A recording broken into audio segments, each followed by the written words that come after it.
We have our panel of superintendents tonight talking about how our schools are doing. Let's talk about our teachers at this point. And I think I'd like to start with you now, Mr. Smith. What is the feedback you're getting from teachers?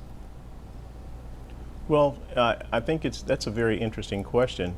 I've been setting up these roundtable conversations with all staff, not just teachers, to get some compelling feedback from them. How do their children feel about the experiences? How are their families feeling about the experience? And of course, how do they feel about it? So right now, our teachers are back, our students are not, and it gives them an opportunity to work in clusters and to work in teams to collaborate to create more dynamic lessons. And so far it's working. The feedback is pretty positive.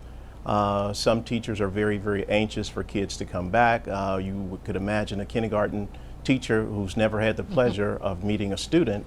I think that creates a different set of standards for everyone. So hopefully we'll get back to the business of educating kids in person very, very soon.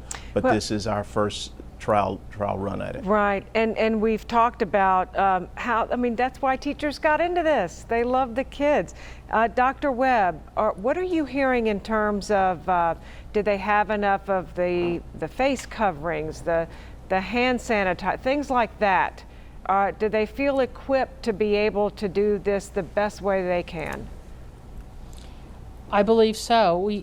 I started working with my teachers and my support staff in early June to get their needs and wants straightened out, what would be best for children. So we have hand sanitizer. My facilities manager has the stations around the buildings. We've worked out how to take care of all their needs.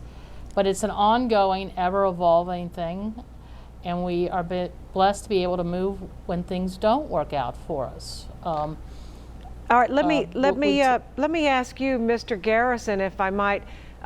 Do you have? I don't know if you want to give me a number.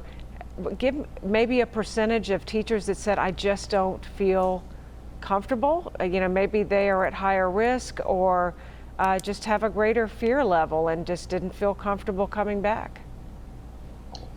We have had some of that. I think we've had, if I was going to give you a percentage, I would say definitely less than a tenth of a percent of our faculty that said that they're not very comfortable coming back. This is our third day of school, and I've been able to visit just about every teacher's classroom throughout our district. And most of our teachers are so excited to be having the interactions with kids, even though they're virtual, to be able to maybe have small groups in to assess where they are and make plans for the future. Also, like Mr. Superintendent Smith, they've been doing a lot of collaborating and planning, and then when we do get our kids back in person, they're ready to be totally prepared. So I see a mixed bag. A lot of folks are just excited to be back, can't wait to get our students back full time. But there is a small group there, and rightly so. A tenth of 1% is small, so that's positive news.